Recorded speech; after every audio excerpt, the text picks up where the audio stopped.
Omset Aqua anjlok gara-gara Pak Deddy, teman-teman nih. Banyak banget yang bilang kayak gitu. Ya, netizen banyak yang bilang kayak gitu gara-gara Pak Deddy. Ya, ternyata Aqua airnya dari sumur bor, bukan dari air mata pegunungan. Akhirnya penjualannya anjlok. Padahal sebenarnya Pak Deddy itu nggak permasalahin hal itu. Yang lebih ke takutnya ada pergerakan tanah. Kalau air berjuta-juta ton kubik diserap terus, kan bakalan terjadi longsor atau pergerakan tanah. Itu yang dipertanyakan oleh Pak Deddy. Tapi netizen ini goreng-gorengnya luar biasa. Tapi gue nggak peduli juga sih mau Aqua dari air apa kek, karena gue nggak pakai Aqua, gue nggak minum Aqua. Gue pakai minumnya yang kemasan lain lah, pokoknya ada. Ya, jadi buat teman-teman lebih pintar lagi kalau nonton video, harap jangan setengah-setengah, karena bakal bikin kericuhan di publik ini.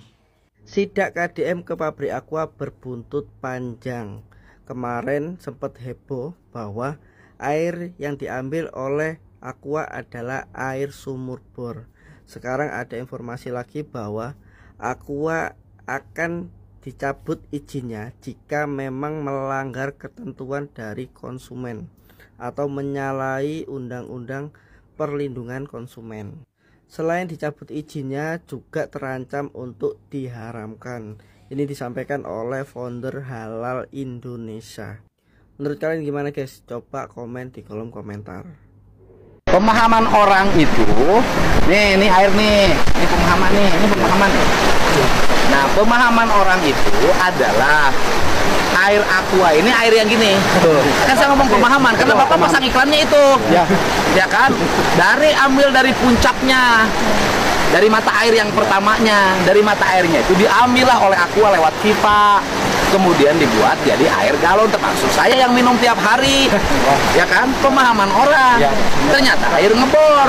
Bor itu kan hanya untuk Pak mengeluarkan itu dengan cover, bukan cover. Dasar ruah cairnya nyokot ngebor di hanap. Jadi semua mata air ya Pak ya? Ya iya, dia jangan disebutkan bersumber dari mata air di gunung, mata airnya di dalam tanah. Aqua bersumber dari mata air di dalam tanah. Itu kan ibu manajemen Aqua yang bikin iklan. Nah kemudian sekarang pelanggannya mempertanyakan, wajar dong, ya kan? Kan kita harus jujur kalau berusaha. Kan gubernur juga harus jujur, Aqua juga harus jujur.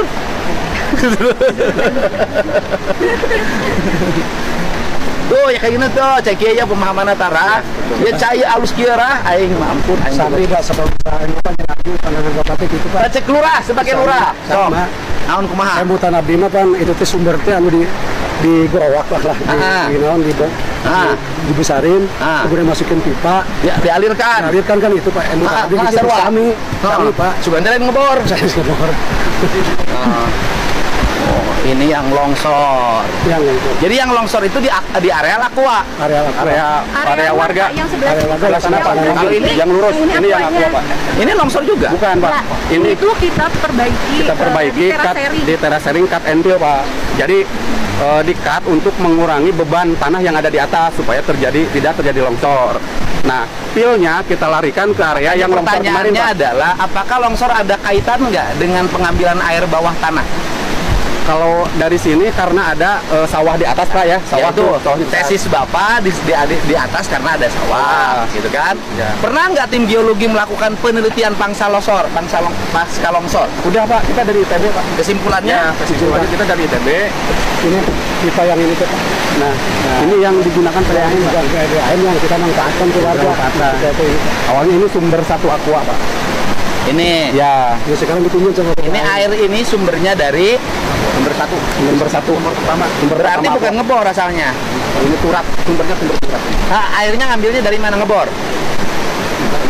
Ya. Berarti ini air mata air kan? Mata air. Nah, ini yang dimaksud iklan ini.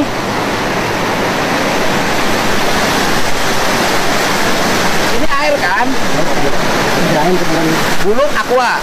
Karena sekarang PDAM hancur karena longsor ini pinjam sama Aqua gitu. Dulu Aqua.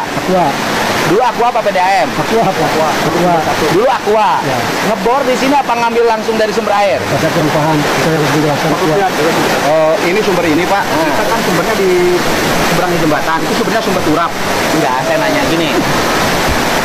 Ini Aqua pertama kali bangun pabrik di sini. Sumber airnya mana? Yang ini. Ini.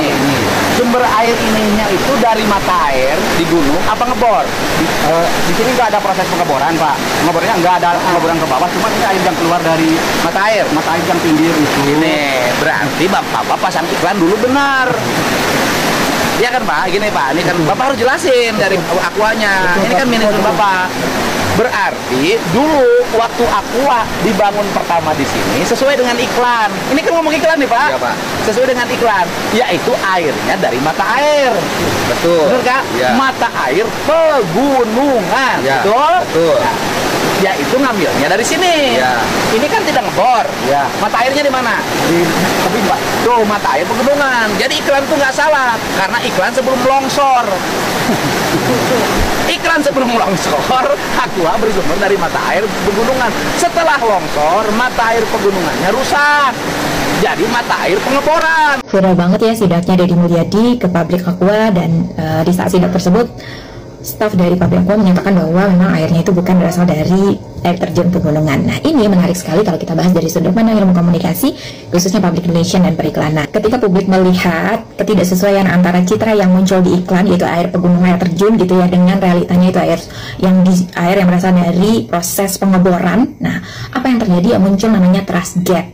Sedangkan reputasi untuk sebuah brand itu dibangunnya dari kepercayaan dan juga persepsi yang konsisten. Nah, ini akan berefek nih kepada reputasinya si Aqua. Dan saya cukup apresiasi ya kepada Aqua yang dengan cepat tanggap memberikan video klarifikasi. Dan kalau kita perhatikan video klarifikasinya itu dibuat dengan seniat mungkin dong, nggak cuma seperti doorstop yang diwawancara oleh media. Nah, di sini Aqua menjelaskan bahwa air yang digunakan diambil dari lapisan aquifer pegunungan. Jadi bukan seperti bayangan kita semua orang awam, yaitu sumur bor yang ada di rumah-rumah kita. Enggak. Dalam klarifikasi tersebut, Aqua juga mencoba untuk menjelaskan secara ilmiah dan transparan. Dia menjelaskan bahwa semua prosesnya, semua izinnya itu atas dasar pengawasan oleh pemerintah.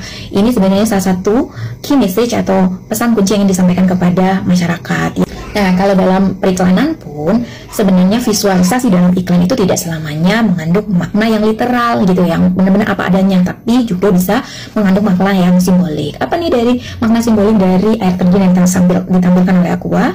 Itu kesegaran, kealamian, kelimpahan. Nah, kalau dari sudut pandang iklan sebenarnya ini bukan termasuk menyesatkan ya, tapi Aqua perlu belajar lagi bagaimana caranya menampilkan visualisasi yang bisa ditangkap oleh masyarakat awam dengan baik, tidak merasa didistai. Kasus ini kita butuh belajar banyak ya, bahwa reputasi itu bisa benar-benar terguncang karena persepsi.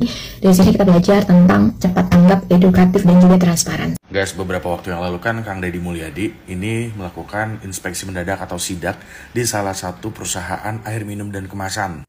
Ya udahlah, sebut saja Aqua gitu ya. Nah, dalam kunjungan atau sidaknya ini, Kang Deddy ini menyoroti perbedaan antara industri air minum dengan industri lainnya. Kalau industri lainnya kan kayak pabrik semen, kayak otomotif gitu kan, dia beli bahan baku dulu tuh. Nah, kalau industri air minum, bahan bakunya kan dari sumber daya alam, yang mana Indonesia banyak banget sumber daya alamnya termasuk air. Nah, kalau air mineral, apakah bahan bakunya beli juga? Maksud Kang Deddy gini, bumi, air, dan seluruh kekayaan alam yang ada di Indonesia itu dikuasai oleh negara untuk kepentingan rakyat. Nah, jangan sampai sumber daya ini digunakan oleh kepentingan perusahaan untuk dikomersilkan dan dijual mahal ke masyarakat. Dan yang membuat KDM ini terkejut gitu ya, ada salah satu stafnya yang ngobrol sama Kang Deddy ini bilang, kalau air minum dalam kemasan Aqua ini adalah air dari sumur bor, bukan dari mata air pegunungan seperti yang digaungkan di iklannya Aqua ini. Nah, dari sinilah pro dan kontra itu muncul. Ya, masyarakat ini merasa ditipu atau diprank sama Aqua. Karena selama ini, masyarakat taunya Aqua ini airnya itu dari sumber mata air pegunungan, bukan dari sumur bor. Dan tentunya Aqua ini nggak tinggal diam. Danone Indonesia ini angkat bicara. Mereka menegaskan bahwa air Aqua ini bukan dari air pemukiman, melainkan dari aquifer dalam yang terlindungi secara alami. Mereka menegaskan air Aqua ini berasal dari 19 sumber mata air pegunungan yang tersebar di seluruh wilayah di Indonesia. Dan setiap sumber air dipilih melalui proses seleksi yang ketat, melibatkan 9 kriteria ilmiah, 5 tahapan evaluasi, dan juga penelitian kurang lebih 1 tahun lamanya. Dan itu penjelasan dari pihak Danone Aqua. Ini penting ya buat kita netizen ya, jangan kita nangkep berita itu mentah-mentah. Kita literasi dulu, kita cari tahu dulu kebenarannya seperti apa. Betul begitu?